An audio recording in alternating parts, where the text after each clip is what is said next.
ಕಾಸರಗೋಡು ಜಿಲ್ಲೆಯ ಅಶ್ವಿನಿ ನಗರದ shopping centre ಒಂದರಲ್ಲಿ ಕಾರ್ಯವನ್ನು ನಿರ್ವಹಿಸ್ತಾ ಇರುವ ಸ್ಪರ್ಶ ಸ್ಕಿನ್ ಅಂಡ್ ಕಿಡ್ ಕೇರ್ ಎಂಬ ಕ್ಲಿನಿಕ್ನಲ್ಲಿ ನಿನ್ನೆ ರಾತ್ರಿ ಬೆಂಕಿ ಅವಘಡ ಸಂಭವಿಸಿ ಅಪಾರ ಸೊತ್ತುಗಳು ಸುಟ್ಟು ಹೋಗಿದ್ದು ಲಕ್ಷಾಂತರ ರೂಪಾಯಿ ನಷ್ಟ ಸಂಭವಿಸಿದೆ.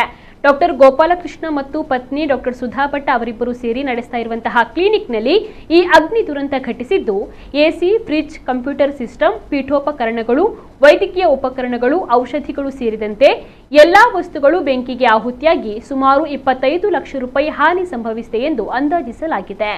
ರಾತ್ರಿ ಸುಮಾರು 11:30ರ ವೇಳೆಗೆ ಕ್ಲಿನಿಕ್ನ ಒಳಗಿನಿಂದ ಹೊಗೆ ಹೊರಸೂಸುತ್ತಿರುವುದನ್ನು ಗಮನಿಸಿದ ಪಕ್ಕದ ಹೋಟೆಲ್ನ ಸಿಬ್ಬಂದಿ ಕೂಡಲೇ ಅಗ್ನಿಶಾಮಕ ದಳದವರಿಗೆ ಮಾಹಿತಿಯನ್ನು ನೀಡಿದರು. ಅಗ್ನಿಶಾಮಕ ಸೇವೆಯ ಸಿಬ್ಬಂದಿ ಕೂಡಲೇ ಧಾವಿಸಿ ಬಂದು ಸುಮಾರು 1 ಗಂಟೆಗಳ ಕಾಲ ಕಾರ್ಯಾಚರಣೆಯನ್ನ ನಡೆಸಿ ಬೆಂಕಿಯನ್ನು ಹತೋಟಿಗೆ ತಂದಿದ್ದಾರೆ. ಪೊಲೀಸರು ಮತ್ತು ಕೆಎಸ್ಇಬಿ ಸಿಬ್ಬಂದಿ ಮತ್ತು ಸ್ಥಳೀಯರು ಸಹಕಾರವನ್ನು ನೀಡಿದ್ರು. ಈ ಕಟ್ಟಡದಲ್ಲಿ ಹೋಟೆಲ್, ಲಾಡ್ಜಿಂಗ್, ಹಲವು ಅಂಗಡಿಗಳು, ಜ್ಯುವೆಲರಿ, ಕಂಪ್ಯೂಟರ್ ಮಳಿಗೆ, ದಂತ ಚಿಕಿತ್ಸಾಲಯ, ಫೈನಾನ್ಸ್ ಕಂಪನಿ ಮತ್ತಿತರ 15 ವ್ಯಾಪಾರ ಮಳಿಗೆಗಳಿದ್ದು ಅಗ್ನಿಶಾಮಕ ದಳದವರು ಸಕಾಲದಲ್ಲಿ ಬಂದು ಕಾರ್ಯಾಚರಣೆಯನ್ನ ನಡೆಸಿದ್ದರಿಂದ ಸಂಭಾವ್ಯವಾದಂತಹ ದೊಡ್ಡ ದುರಂತ ತಪ್ಪಿದೆ. ಎಸಿಯಲ್ಲಿ ಶಾರ್ಟ್ ಸರ್ಕ್ಯೂಟ್ ಉಂಟಾಗಿ ಈ ಬೆಂಕಿ ಅವಘಡ ಸಂಭವಿಸಿದೆ ಎಂದು ಪ್ರಾಥಮಿಕ ತನಿಖೆಯಿಂದ ಗೊತ್ತಾಗಿದೆ.